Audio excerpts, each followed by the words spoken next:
Hello and welcome to the Inspiring Leadership Spotlight. I am Carlin. Uh-oh, I hear something in the background that I'm trying to get rid of. All right, well, welcome. I'm Carlin Sloan, and I am here to welcome Anil Sharma, who is our speaker today for our Inspiring Leadership Spotlight. So Anil is a CEO who's headquartered now in Gurgaon, and he is joining us at 8:30 his a.m. So welcome, Anil Sharma, CEO of LeadEdge, and I will let you introduce yourself and your background. Really delighted to have you today. Thank you. Thank you so much, Colin. And it's wonderful to be here as part of the spotlight and talking to all the leaders from across the world. And I'm really happy to be here with all of you. So like Colin said, I'm based out of Gurgaon, just outside New Delhi. I run this company called LeadEdge, which is primarily focused on organizational leadership development for clients across the world. I'm an engineer by education. I worked for 25 years in the corporate world. Uh, and then in 2008, became an entrepreneur and spent the last 12, 13 years working with clients from the outside, helping them with thinking about how to prepare their organizations and leaders for the future. And it's been a fantastic journey so far. So that's just a little bit about myself. Colin? Yeah, and I'm just going to say that that I have had the pleasure of knowing Anil for, I believe it's about 7 years. Could that be? In back in the days when we could all travel around very easily, I got to meet Anil in India and traveled to Mumbai and Gurgaon and to Bangalore with Anil and met a lot of his colleagues, and it was a fantastic experience. And it's going to be so fun to talk about the issues of virtual leadership and working in these hybrid environments. And we don't have the same luxuries of traveling that we used to have. And so how do we really create the kind of bonds and the type of leadership and management that inspires and engages people when we have limitations? And so that's the presentation that I know you're going to give today, Anil, and I'm really interested in it. We're just some housekeeping. Joseph has just posted some things in the chat. Please mute your microphones, or if they are unmuted, they will be muted during the presentation as soon as Anil launches his deck. If you have a thought or a question, pop it in the chat box, and we will be I will intervene and ask questions at the end of the presentation on behalf of the audience. So with that, I'm going to mute myself and I'm going to let Anil share his screen. Thank you so much, Colin. Okay. And here we go. I hope my screen is visible. Yes, perfect. All right. Thank you so much. And good morning once again. And so today we're going to talk a little bit about leading in the virtual world. And when Colin shared this topic with me, I was trying to think through what are the fundamental issues and challenges inherent in leading in this virtual world. And the way I've organized my thoughts, if I may share with you, is the following, and it also sort of lays down the hypothesis I wanted to share with you today. The first is that this virtual world, the emergence of the virtual world, is a significant change and transformation in our lifetime. And part of it has been happening gradually, part of it happened very, very rapidly, if you will. And so therefore, fundamentally, we're talking about managing through times of very, very severe change. And that's really where we're going to start this conversation with what are the implications of this change and changes for us as individuals, and therefore what capacities do we need to be able to navigate this effectively ourselves. We'll talk about the virtual workplace. As a matter of fact, I was sharing with Colin that I surveyed a bunch of leaders who I've worked with, And these people are essentially global leaders. They work in global organizations, and they manage very large teams. And ask them this question, to hear their perspective of what is really changing in the workplace, and what are the shifts that they can discern that are occurring. And I'll share with you some thoughts of what does this virtual workplace look like as far as I'm concerned, and my own perspective, of course, is integrated with what I'm about to share with you today. And finally, what are the implications for leadership in this virtual world? I've had the chance to work with very successful leaders as I've looked around, I've studied about successful practices. And to me, a few things are emerging which are key for successful leadership in this virtual world. So that's really how I'd like to structure my argument today, if you will. And I plan to speak for about 30 minutes. During this time, feel free to chat with me, and Joseph is going to help me pick up your thoughts and questions, if any. And we will also hopefully seek your reflections on some questions that I have for you today as well. And after that, we'll have the Q&A. So with that, let me get started. And the first thing I wanted to share with you is looking at change. And this is data from a survey and research done by Deloitte, but it gives us an indication of what's really happening around us. So first thing is that 66% of execs say pace of change is driving leadership requirements, and I think that is something we can all relate to. This pace of change has accelerated dramatically, and it is really shaping the whole world of leadership, if you will. And almost 81%, a very overwhelming majority of people say that leaders of future will have to lead through more complexity and ambiguity. And that really is as a simple way of defining where we find ourselves today as far as the virtual world is concerned. So there's a whole shift that would be required for leadership, driven by the pace and the intensity of change. And of course, the environment becoming far more complex and ambiguous. And I think this is really the reality where we find ourselves in. I was just looking at some research, and a vast number of people, almost 50% of people, um, have experienced change, and are experiencing significant change as we speak. I think none of us is immune from changes, whether they are occurring in the environment and therefore in the organizations we are part of, and of course in our lives as well. So a significant amount of change is impacting us as we look around. The other interesting thing is, and there was this interesting piece of data that I came across, and I just thought I'll share with you, that the nature of change, if you will, is sitting on two extremes. One is change is immediate and dramatic. Uh, of course, all of you remember what happened last year in March, April. Our world changed almost overnight. So the dramatic change occurred in just about everything we do, almost in a moment. And this data talks about, how in a week in the U.S., unemployment just went up in a spike, because all of a sudden something changed dramatically. Uh, and of course, coronavirus will permanently change how we work. It was how how newspapers and other opinion makers saw the world, and they were absolutely right. We are seeing the impact of that pretty dramatic. But at the same time, if you think about it, change has also been evolutionary in nature. I mean, if you look back last 2-3 decades, how technology has changed uh, many different aspects of the work, jobs itself, the way organizations function, how value is created.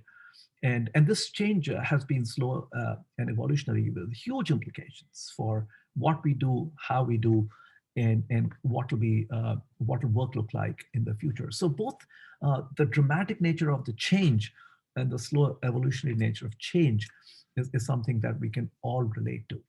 But here's some news, right? And all of you experienced leaders would know this from having seen this up close, that 70% of change efforts fail to achieve goals and stated objectives. As a matter of fact, this number 70% has magically remained consistent over a long period of time.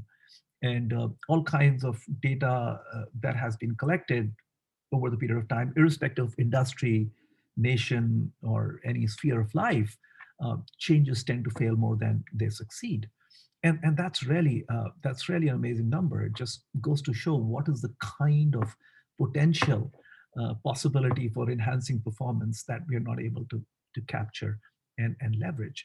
Now, with this data, I have a question for you, and please feel free to chat in the chat box your thoughts. In your experience, what are the factors which lead to changes being unsuccessful? What factors uh, are responsible for unsuccessful changes in your experience? Please go ahead and chat in the chat box, and I will request Joseph to share with me anything that comes up.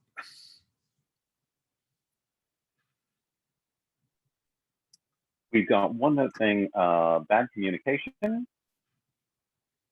Sorry, could you say that, Joseph, once again? We've got one response saying bad communication. Absolutely. Absolutely. Yes, that is a factor.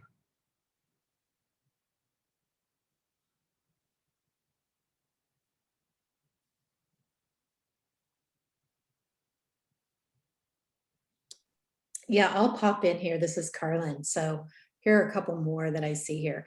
Not being clear about the strategy and how people are involved in that strategy. Leaders themselves not adapting to the change, implementing change too quickly without bringing the team on the journey, and then lack of buy-in. Really interesting Yes. ones.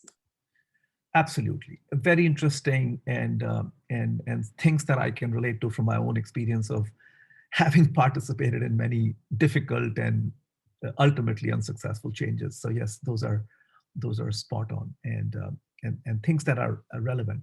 As a matter of fact, what I'd like to share with you is something I learned when I first was formally introduced to the science of change. And this was one of the things that GE bestowed upon me, and I'd like to share that with you. It's called the change equation, and very simply, it articulates a very simple but very powerful idea that there are two components of change. Q, which is the technical strategy, the functional strategy, the solution, the process, whatever is the content of the change. And A is acceptance of the change. Q into A is equal to effective change. Now, the interesting thing is that whenever I've asked this question of leaders and asked this question across the world, thousands of leaders, which are the factors for successful, unsuccessful changes, 99%, 99 point, more than 99% of those factors are almost always acceptance, right? This is about buying. This is about engaging people, having a clear vision for change, communicating effectively. All these things are the factors that people always identify when they reflect on their own experience of successful and unsuccessful changes. And we know for sure that it is not the Q which is the reason for successful and unsuccessful changes. It's actually A. Normally, our experience also tells us that organizations typically do great on Q, but not so much on A. And therefore, the central hypothesis is successful changes are a result of our ability to enhance acceptance of people of the change. And that's really all change leadership teaches us to do, how to enhance acceptance, how to accelerate acceptance of the people for the change that we have envisaged and that we want to implement. Now, in there lies the story and why it is important to think about ourselves. Because if you look at the various layers of change, this is how you could look at it as a picture. You have the environment, and the environment is, there are many changes in the environment, whether it's technology, whether it is a global pandemic, or whether it is geopolitical change and all those kind of things, climate change and things like that, right? Or fundamental rules of competition changing because of policies and regulation. That has an impact on the organization. An organization has to respond to that environment for it to sustain and survive and prosper ultimately. And that has an implication for teams and ultimately to the individual. So really, the individual is the person who ultimately has to assimilate and change, because only when the individual changes behavior has a change been successful? And that is really what makes acceptance so difficult, because as you think about it, what is happening is that all the environment change, everything that's happening around, and if we specifically talk about uh, what this does for an individual, you will see that there is a huge impact change has on us as individuals, right? I mean, whether it is stress, whether it is how stress impacts health, my well-being, how it interferes with my job performance. All these things are a direct outcome of so much change that we're experiencing in our lives that has physical and real consequences for us, if you will. As a matter of fact, I pulled this data as I was preparing for our talk today, that uh, COVID-19 has been a significant stressor for most Americans. This is what the research is showing. And as a matter of fact, it's astonishing that today 78% people say that the coronavirus pandemic is a significant source of stress in their lives. And they have experienced increased stress, a very large percentage over the course of the pandemic. And this stress, as we will see shortly, has real consequences for us as well-being. Uh, and Colin, I do not know, we talked about this, but this data was scary because it is actually from an Indian newspaper, which I came across, and data is very similar to sort of what we see in the U.S., that a very large percentage of Indians are suffering from stress and anxiety as we navigate this challenge that we are all in the middle of. Now, this change is important because it is impacting us. And do remember, as you're trying to implement all these changes, I, as an individual, are experiencing enormous amount of stress, anxiety, which, by the way, shows up, and research is clearly pointing us in the direction, shows us as illness. It's actually got medical consequences for people, right? And what it means for organizations is really disengagement. People leaving, people not stagnating, really not growing, not learning, not innovating, and ultimately companies are facing the specter of extinction, if you will, in the middle of all this complexity. So that's really where we are today. Now, here is a commentary, from a psychologist, which I felt sort of summarized pretty well what we are talking about. And essentially, what he's saying is that for organizations to successfully navigate turbulent times, we need resilient employees who can adapt to change. That's really at the heart of what will make any change successful. And do keep in mind that we're looking at this movement to the virtual world as a significant change journey, as we look at it. Disillusioned workers who are frustrated with change efforts, however, may begin to question leaders' motives and resist further changes, right? And to build trust and engagement, employers need to focus on building a healthy workplace, right? So this is really important. And the summary of what we are saying here is essentially this: that even when the even when it is a good change, when it is a change in the right direction, and I do like to believe that organizations implement changes, and a lot of changes that happen could be argued are good changes. uh, they are stressful, right? They impact us in many ways, and we will talk a little bit about what makes this stress even more acute, and what triggers this stress primarily. But even in so-called good changes, we experience stress, and therefore resilience becomes very critical as we look at what we have to do. And change is hard to withstand, right? I mean, we can all go back to our lives and think about changes that have occurred. I mean, very personally, when the pandemic struck last year, I'll be very honest with you, the first 1.5, 2 months were great fun because we were all at home and there was nothing to do, and the whole world was shut down, and we were doing home chores and cooking, and it was fun. And then I started asking myself, how am I going to help my customers sitting at home and not being able to travel without any outlook? and what does this change mean for me? And then my anxiety, I suppose, increased if I think back on that particular time. So really, change is hard to withstand, if you will. But what is resilience? And let's just take a look at a very simple definition. And I'll tell you the part that I like most. Of course, it's the ability to see challenges as opportunities for growth, being flexible and adaptable to situations and people, but really bouncing forward in times of adversity, right? I mean, how do you not bounce back, but bounce forward? That is resilience. And this really is important because the fact is our world is not going to become simpler in the future. The world is not going to become devoid of disruptions or things dramatically changing, because that's going to happen all the time. And resilience really has been tied back, and Carlin is the guru here. She's taught me the subject, and I further delved into it, and I found that pretty much every data points us to the fact that resilience is strongly correlated to job performance, engagement of employees to the organization, ability of people to blend work and life so significant today, and to accept change. So all these are direct consequences and correlated strongly to resilience, and that's what makes it very, very important for us.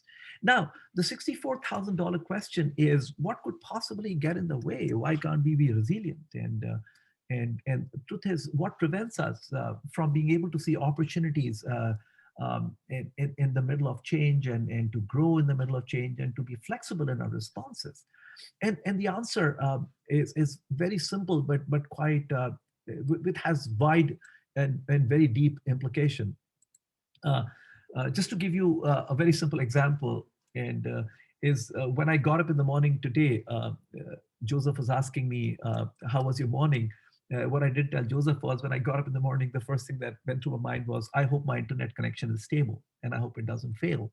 I hope my computer doesn't crash on me. I hope the power doesn't go off. We live in the part of the world where that happens sometimes. I hope the Zoom link works perfectly. Then all these things are going through my mind, and I'm thinking of all the things that can go wrong, and all the things that can happen, which are negative in nature. This is how I'm thinking. I'm not thinking about the opportunity to talk to leaders from around the world, to have a great conversation on a subject that's of importance to all of us today.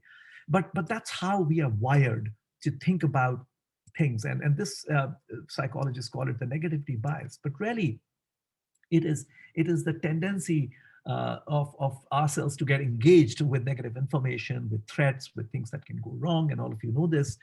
But it is very deeply rooted in us, and that really, whenever things happen around us, our mind and our brain quickly gets focused on all the bad things that can happen, and that consumes energy, that introduces changes in our system, which increase stress, which has consequences. So that's a really quick look at it. And therefore, uh, ability to transform the way we think, act, and react, uh, and to introduce productive and positive thinking, overcoming our biases. That's an intelligence that's fundamentally important today as we think about ourselves in the context of everything that's happening around us.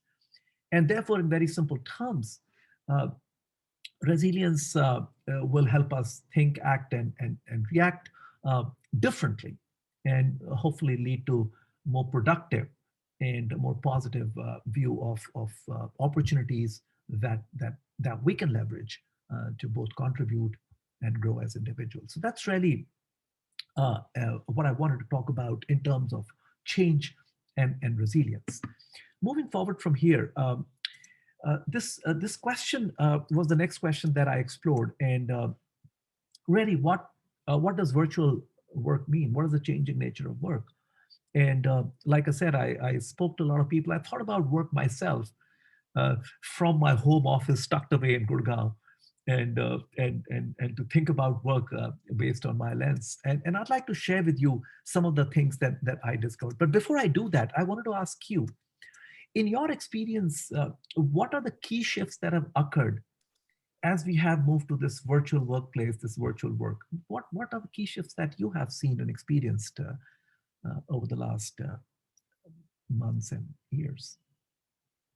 Please And go I'll ahead and jump in chat. and say, as people are Yeah. typing, there was a comment a few minutes ago that's really interesting, which is the pandemic uncertainty makes it harder to believe any changes will endure. And I think that's really hard for a lot of people. So in your organization, there's a big announcement. We're going to change this thing, and we're going to be out of the office for 3 months. Then we'll all come back, and then it doesn't happen, and people don't come back. And so that's one thing. I'll read some of the other comments about, in your experience, what are the key shifts? Increase in trust between employees. Productivity has skyrocketed, but it comes at a cost, like mental stress. A lot more communication. That's actually great to hear from some of these panelists are having some good experiences. More communication is Yes. fantastic to hear. Yeah, I So like that. yeah, that's really good. And I was thinking, oh, and here it's a challenge to keep team in touch. Lots of connectivity, but not feeling connected. That's so significant right now for so many of us. So even on our own team, we might be using 7 different channels for communication. We're on Slack and we're on this other thing and we're texting each Exactly. other and there's email, and that, those shifts have been really significant, the how we communicate. So Yes. those are Yes. some of the comments here. And work Absolutely. never stops. Much harder Work to never have stops. boundaries. Yes. Yes. And I hear you. And so one of the things I discovered as I started researching this topic, and if I can pick up the one on productivity, so I had a bunch of leaders who told me productivity has gone up, and a bunch of leaders told me productivity hasn't gone up. And and the resolution of that conflict in my mind was in the definition of productivity. And when I probed further, they said, look, people are spending more time on Zoom, but are they being productive? I have no idea. And that was so intriguing because the truth is, people are working longer hours. There's no doubt about that, because like Carlin said, boundaries have disappeared, and people assume you're always on call. And I was talking to this senior leader in the Middle East, and he says, Anil, everybody feels free to access my Outlook and put meetings on it. So when I wake up in the morning, my entire thing has been, sometimes there are meetings which are sessions where I'm double booked, triple booked, and nobody even checks with me, but they just assume I'm available.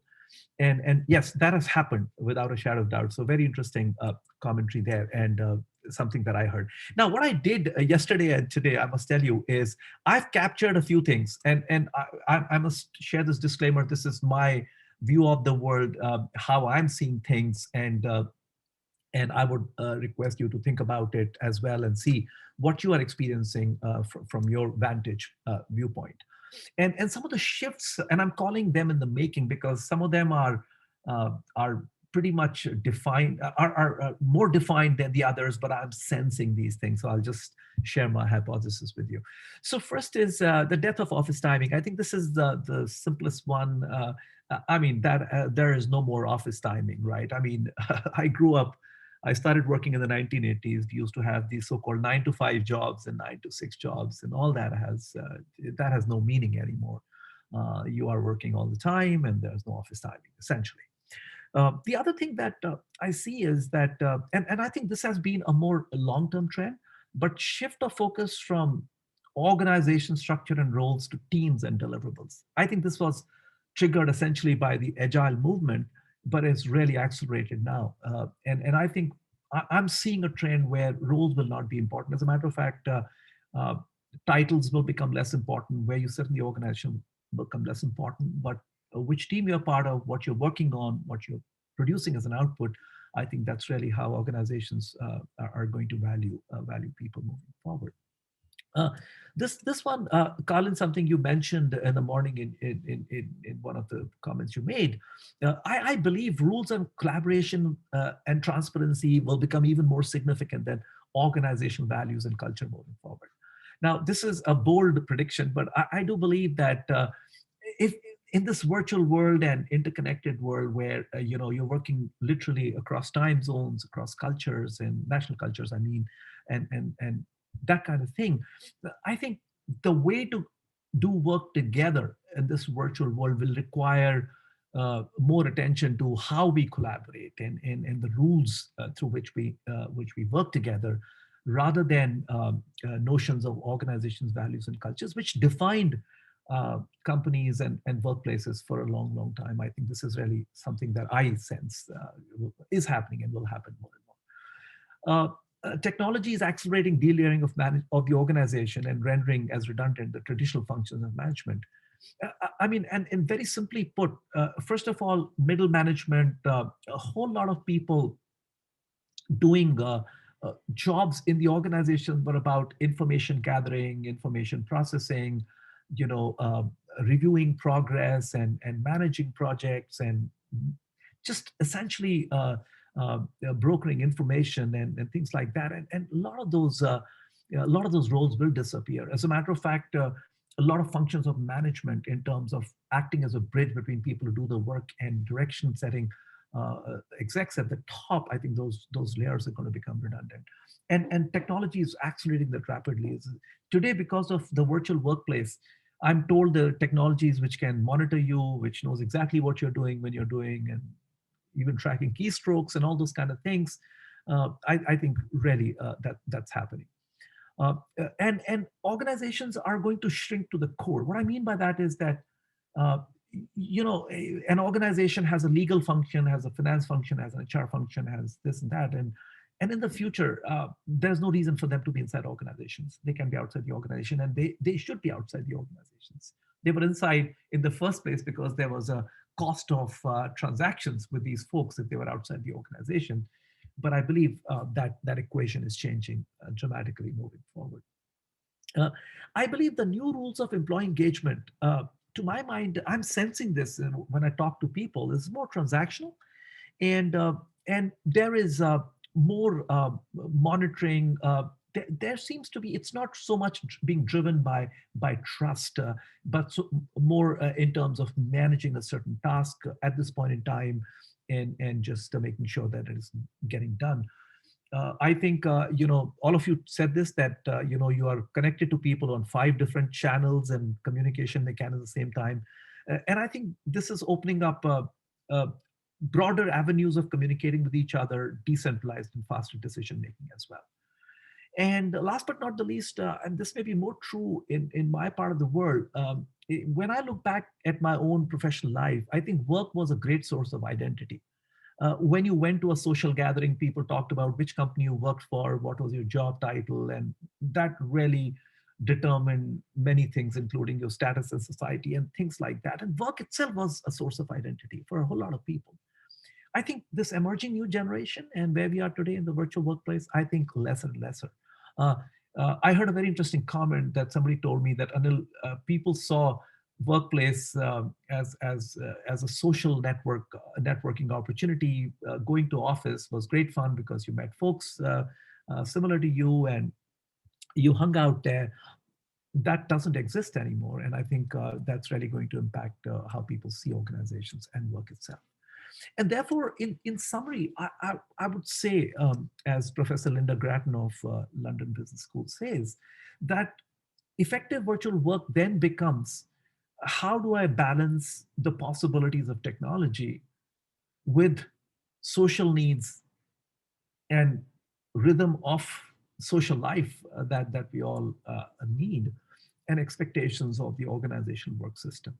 I think ultimately this becomes the equation that we are solving for at any point in time, because ultimately uh, technology will make things possible, and organizations will leverage technology to cut costs, to enhance productivity, and to do things faster, better, cheaper. We of course have social needs of working with other people, meeting other people. I hear two kinds of things which are so contradictory on the surface, but they talk to each other. Some people can't wait to get back to office, and some people are saying, no, I don't want to get back to office. Right? There are different social needs and rhythm that they are addressing, and expectations of the organization work system.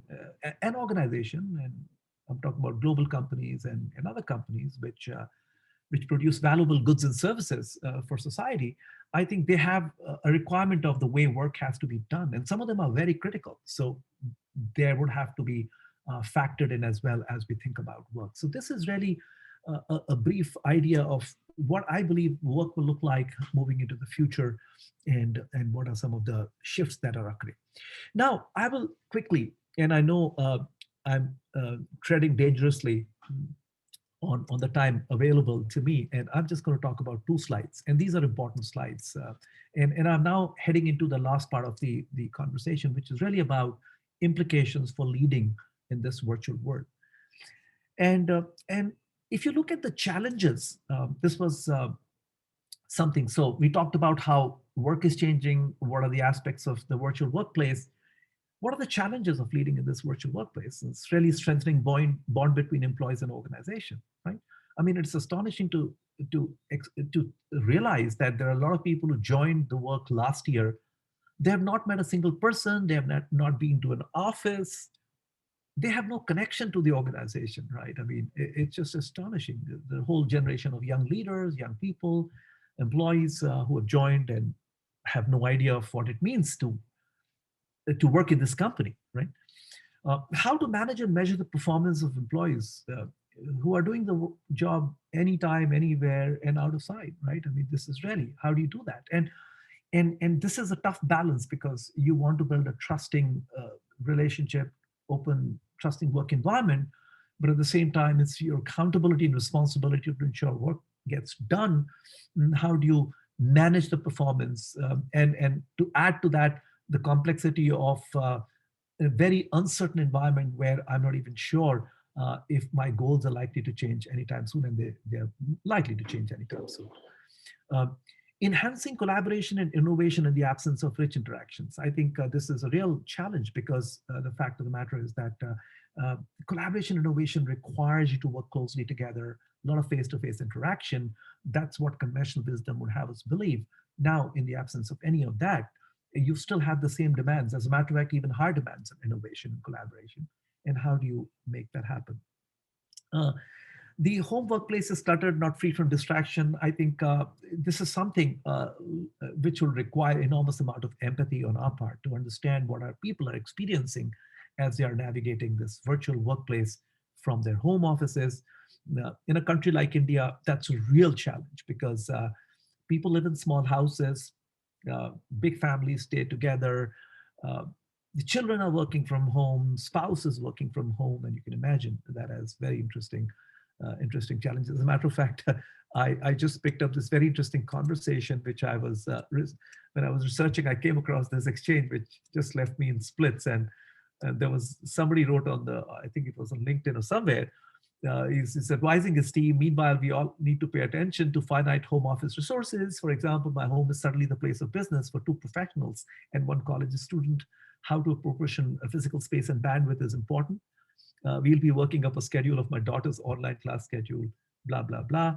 Our student gets first priority as she has the least control over her schedule. And somebody jumped in and says, hey, talking about bandwidth, network bandwidth is equally important. And realized my mom downstairs picked up a WhatsApp chat, video chat, and things like that. So this is really a wonderful sort of snippet that tells you what's really happening. And this is not from India. This is from the US. And I was pleasantly surprised to know that, hey, we are dealing with the same kind of issues, right? Limited bandwidth and multiple people operating in the same space. And I think these are real challenges. And developing skills and capabilities for the adaptive challenges of the future. This is the interesting part, that while we find ourselves where we are, we still need to develop the capacities of our people, the leadership capabilities in the organizations to prepare for the adaptive challenges of the future. And we need to do this in the virtual workplace. I think this is really a very interesting challenge. I happen to be seeing this challenge up close because of what we do, and all of us probably see this one. But I think this is something that the companies are really grappling with and thinking about as we speak. So here is my concluding slide, and then we'll move to Q&A very quickly. And I think if you look at leading in a virtual world, to me, there are 4 distinct things that are significant as we look at what it will take to succeed in this workplace that we just defined with its inherent challenges, and as we manage this change and transformation. The first one is managing yourself. And I think the simplest way to explain this is with a very simple picture and something that we would have seen in our lives so many times. It's like that statutory warning that remember, put your oxygen mask first. Before we can help anybody else, we need to manage our own transition resiliently. And when I say transition, I mean the gradual process of psychological adaptation to this new world that we find ourselves in, right? And all the inherent changes that I need to accept and assimilate myself. And facilitating work is a second important aspect of leading in a virtual world. And how to make sure that people interactions, meetings become more effective, more focused, I think is a really important skill and aspect for effective leadership moving forward. I mean, how do you reduce the number of meetings in an organization? How do you streamline the meetings? How do you make those meetings effective? Without that, in this world, people spending so much time on Zoom is really going to burn everybody out. And frankly, it'll impact the quality and the depth of collaboration that we can accomplish. So really facilitating work is a very important dimension. Adapt approaches to develop your people. I think uh, the the informal exchange, the interactions, the face-to-face opportunities that you had in the workplace in the past is not available anymore. And I think you will need to ask yourself the question, and you have to prepare to develop your people in this environment, right? How do you give more feedback? How do you give more structured feedback? How do you make it more deliberate? And you can't leave it to chance, because at the workplace, I run into somebody and I say, oh, I want to talk to you about something, let's do that. That's not going to happen. You can't bump into people. I think you'll have to be far more deliberate and structured in the way you give feedback. And you will have to operate as a coach with compassion. This is allowing you to build trust, allowing you to reach out to your people, letting them know that you care for them, valuing them, and of course, helping them develop. So I think really this whole need to adapt approaches to develop your people. And lastly, how do you make sure that decision making is decentralized, is simplified, and accelerated in the organization? How do you bring stakeholders systematically into how you do things, and making sure that decisions are focused and made where they need to be made? I think these are some of the aspects of leading in the virtual world. And I will stop here. I think I have overshot my time a little, Joseph. I apologize for that. But with that, Colin, I'll turn it over to you. If there are any questions, thoughts, comments, I would love to sort of respond and reflect with the participants.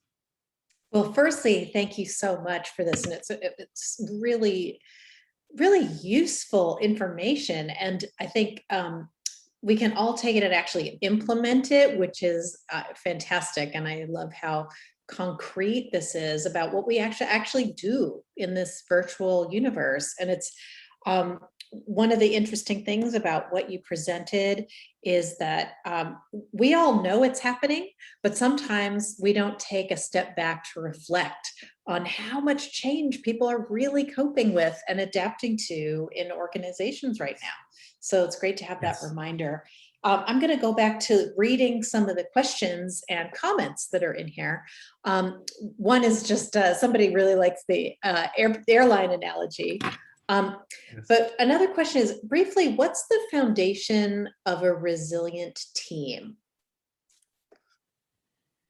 Yeah, that's a great question. And to my mind, I think if I can recall, the resilient team, and I will actually quickly pull this out and share with you, if you allow me. I think 2 or 3 things I've experienced. One is that role modeling plays a very important role, actually. And I've experienced that role model leaders, and that's why I said that as you begin to be resilient yourself and you role model, I think you find that you impact the team.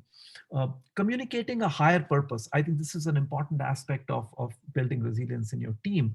How do you communicate a higher purpose, remind them of the purpose and mission, which can lift the teams up and inspire them? We know from research that that's true. Challenging your people.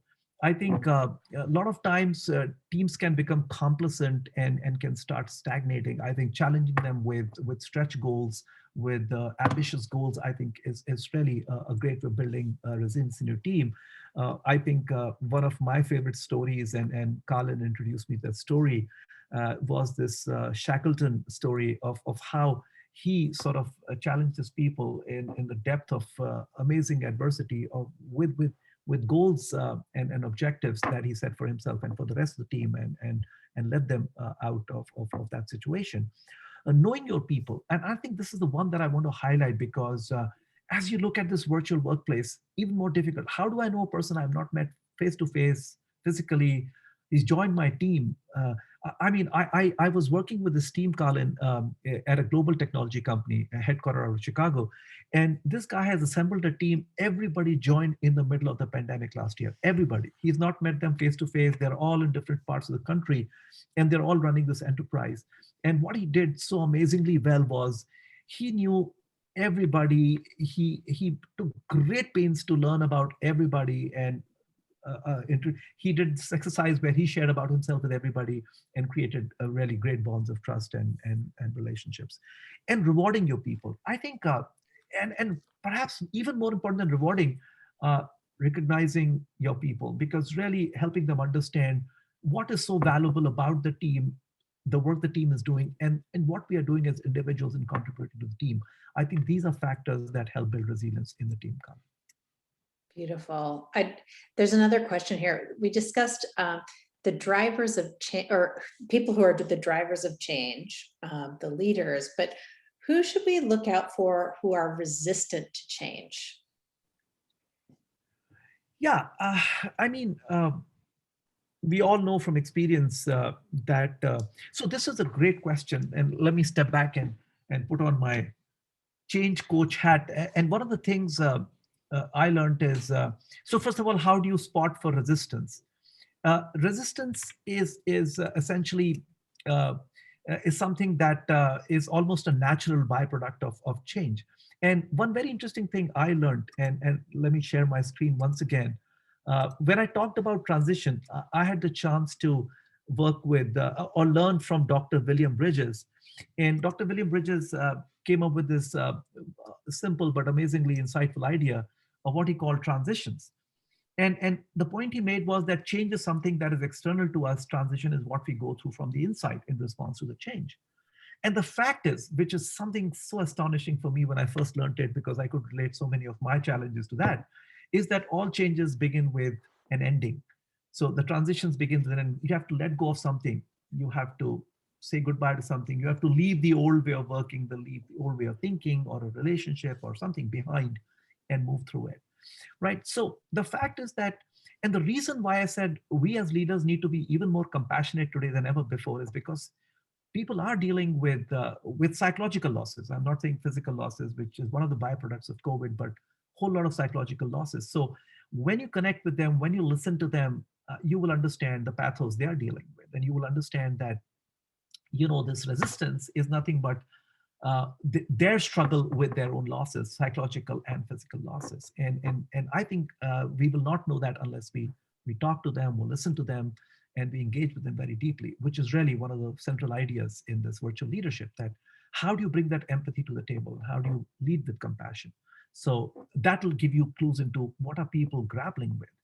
And I'm coaching this executive, Colin, and he works in a global e-commerce company, and he's a very senior guy. He says, Anil, in my last session, he said, Anil, I don't feel like showing up for work. He says, because I don't know, I've seen so much in the last 2-3 months, I just don't feel like. And this guy runs a team of like 3,000 people across the globe. And imagine how difficult it is to come to work every morning for a 16-hour workday, being responsible to so many people and not wanting to show up for work. And he wanted to talk about what he's grappling with. And of course, I'm listening to him in this case. An organization will have to do that as well to make sure they understand the people are not resisting change. They're just grappling with a whole lot of things that are happening with them at that point. Kala. I really, really appreciate that. I have another comment here. Change is often inevitable, but it is not always good or comfortable. How do you recognize good change? And I want to take a pause in that, because that last slide you showed, one of the Yes. things I love about that model is this idea of the neutral zone. And, Yes.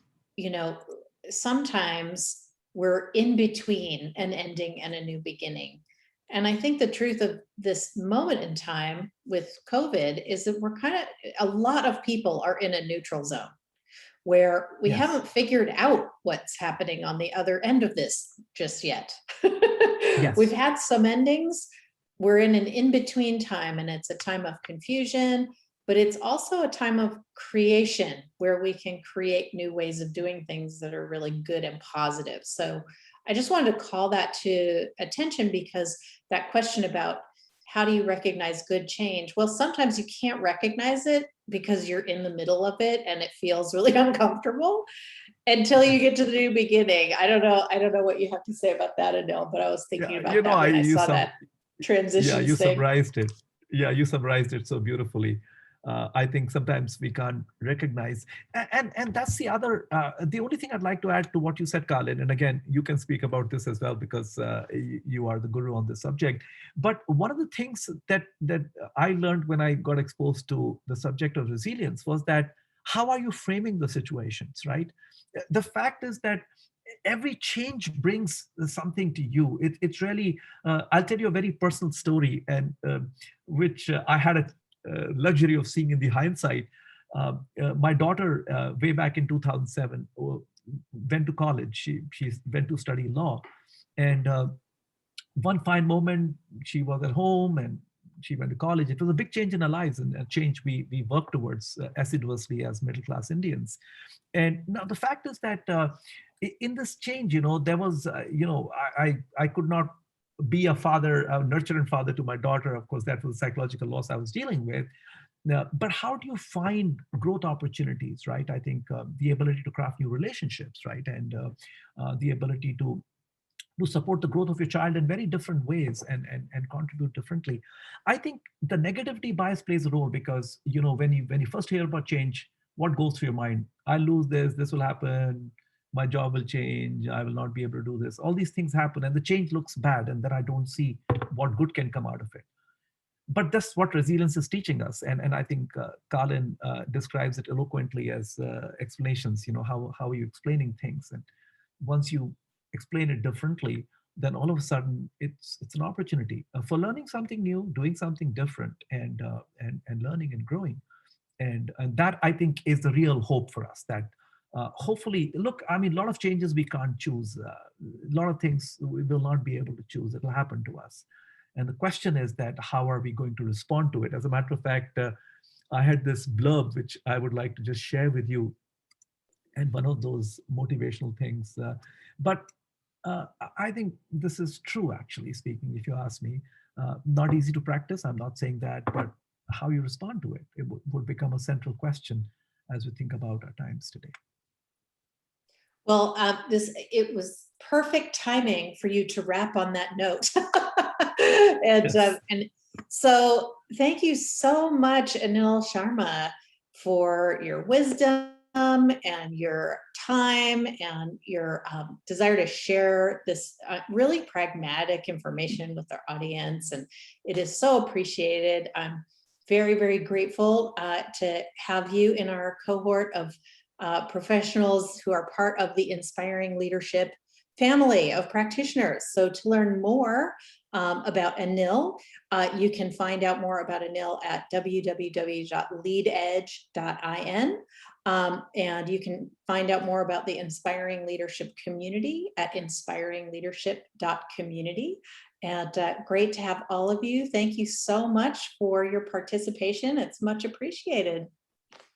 Thank you, Colin, so much for the opportunity and for everything that you have taught me. It's been just a pleasure working with you and learning from you. And this opportunity has been excellent. I think the question you asked me made me explore and learn so many new things. Thank you so much for that, as always. Marvelous. And we'll be sharing this on LinkedIn and also on the Inspiring Leadership community platform. All right. Thank you, everyone. Thank you so much. Have a great day.